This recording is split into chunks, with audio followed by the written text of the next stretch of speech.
बंद कर तू पार्टी कर नमस्कार मु मचेश्वरी आपण मानक पुणी एक नुआ वीडियो को स्वागत जनाऊँगी। आसंता सप्ताह मु बैगण चारा हाटू आनिकी लगे तो सप्ताहे ताको लगे छाड़ देती। बर्तमान मु कौन करुँची आसतु देखा ये हूँ जो आनी बैगण चारा आर सप्ताह मुझे आनी ये बैगण गछ लगे होगला तो या लगे छाड़ देती। बर्तमान एवं कौन करी यार जो चार साइड मटी अच्छी ये मटी गुड़ा बहुत टाइट हो तो ये मटी गुड़ा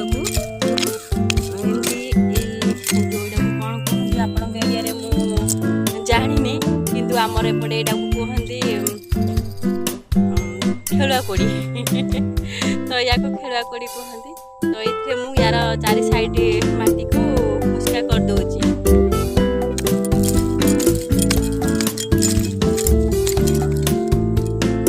कर सारा तो चेका चेका मटी गुड़ा को एगुड़ा को एमती भांगी दूची भांगिकी यार चारि साइड रे ही मुझे दे दूची आ जो मटीटा जो पत्रटा मटी लगुच तो टे भांगी बाहर कर दूची कहीं मटी लगिले जल्दी लगी पत्र भल भाव मटी की फुटका कर दूची हाथ में भांगी दूची और चार साइड जहाँ अच्छी बाहर कर दूची तो बुड़ी माटी बाहर कर दूची कहीं माटी टाइट रखिले ऑक्सीजन भल भाव न जाए गछ ग्रोथ कमी माटी की हल्का कर दरकार।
देखो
ଚପ୍ କରିବା ଏ ବାଲ୍ଟିରେ ବାଲ୍ଟିଏ ପାଣିରେ ଗୋଟେ ତାଟିଆ ନିମ ବଟା ପେଷ୍ଟକୁ ଏଥିରେ ମୁଁ ମିଶାଇଛି। ତା ସହିତ ଅଧ ତାଟିଆ ହଳଦୀ ଗୁଣ୍ଡ ମୁଁ ଏଥିରେ ମିଶାଇଛି। ସେଇଆକୁ ମୁଁ ଭଲ ଭାବରେ ଫେଣ୍ଟି ନେଉଛି। ଦେଖନ୍ତୁ କେମିତି ଗ୍ରୀନ୍ ଗ୍ରୀନ୍ ଦେଖାଯାଉଛି। ତ ଏଇ ପାଣିଟାକୁ ମୁଁ ମାଟିକୁ ମୁଁ ମାନେ ହାଲକା କରୁଛି। ତ ଏ ମୂଳରେ ହିଁ ମୁଁ ବାଇଗଣ ମୂଳରେ ଦେବି। ତ ଏଇ ପାଣି ଦେବା ଦ୍ୱାରା ଏଇ ପତ୍ରରେ ମଧ୍ୟ ଯାହା ଲାଗିଥିବ ସବୁ ଯୁଗ ଜୀବାଣୁ ମରିଯାଆନ୍ତି। ଆଉ ତା ସହିତ ମାଟି ଭିତରେ ମଧ୍ୟ ଯେଉଁ ଥାଏ ପୋକ ସେଗୁଡ଼ା ମଧ୍ୟ ମରିଯାଆନ୍ତି। ଆଉ ମାଟିରେ କୌଣସି ପୋକ ଲାଗେ ନାହିଁ, ଲାଗେ ତଥାପି କମ୍, କି ପିମ୍ପୁଡ଼ି ମଧ୍ୟ ଲାଗେ ନାହିଁ, କାହିଁକିନା ଏତେ ହଳଦୀ ଗୁଣ୍ଡ ଆଉ ନିମ ଅଛି। ତ ମୁଁ ଯାହା ବି କରେ ବାଇଗଣ ଚାରା ଯେଉଁ ଲଗେଇଛି ତ ଏଥିରେ ମୁଁ ଯାହା ଅର୍ଗାନିକ୍ ଜିନିଷ ହିଁ ୟୁଜ୍ କରେ। ତ ଏଥିରେ କୌଣସି ସାର ଆଉ ପିଡ଼ିଆ କିଛି ୟୁଜ୍ କରେନି। ତ ଏମିତି ମୁଁ ପାରିବଗନା କରୁଛି। ହଁ ଦେଖିଲେ କେମିତି ମୁଁ ବାଇଗଣର ମାଟିକି ହାଲକା କଲି। ତାପରେ ବାଇଗଣରେ ଯେଉଁ ପୋକ ନ ଲାଗିବା ପାଇଁ ବାଇଗଣ ମୂଳରେ ତ କେଉଁ ପ୍ରକାରେ ମୁଁ ନିମ ଆଉ ହଳଦୀର ମିଶ୍ରଣକୁ ଏଥିରେ ପ୍ରୟୋଗ କଲି ସେ ସବୁ ମଧ୍ୟ ଦେଖିଲେ। ଆଉ ଆଗକୁ ଏମିତି ନୂଆ ନୂଆ ଭିଡ଼ିଓ ଦେଖିବା ପାଇଁ ମୋତେ ସବସ୍କ୍ରାଇବ୍ କରିବେ, ଲାଇକ୍ କରିବେ, ସେୟାର କରିବାକୁ ଜମା ଭୁଲିବେନି। ଆଉ ମୁଁ କେଉଁ ପ୍ରକାର ଦେଖିଲେ କରୁଛି, ଆଗକୁ ମଧ୍ୟ ଆହୁରି ନୂଆ ନୂଆ ଭିଡ଼ିଓ ଆଣିବି। ଆଉ ଗଛ ଯେଉଁ ବାଇଗଣ ଗଛକୁ ବିନା ସାର ବିନା ପିଡ଼ିଆରେ ମୁଁ କେଉଁ ପ୍ରକାର ଗ୍ରୋଥ୍ କରାଉଛି ଆଉ କେତେ ସୁସ୍ଥ ଭାବରେ ବଗାନ ମୁଁ କରୁଛି ସେସବୁ ଆପଣ ଦେଖିପାରିବେ। ଆଉ ମୁଁ ଏଥିରେ କେଉଁ ପ୍ରକାର ବିନା ସାରରେ କେମିତି ବାଇଗଣ ଗଛର ଗ୍ରୋଥକୁ ବଢ଼ଉଛି, ବିନା ଔଷଧରେ ବାଇଗଣ ଗଛକୁ କେମିତି ସୁସ୍ଥରେ ରଖିପାରୁଛି ସେସବୁ ଆପଣ ଆଗକୁ ଦେଖିପାରିବେ। ତ ଭିଡ଼ିଓକୁ ଏତିକି ଶେଷ କରୁଛି। ତ ଜୟ ଜଗନ୍ନାଥ।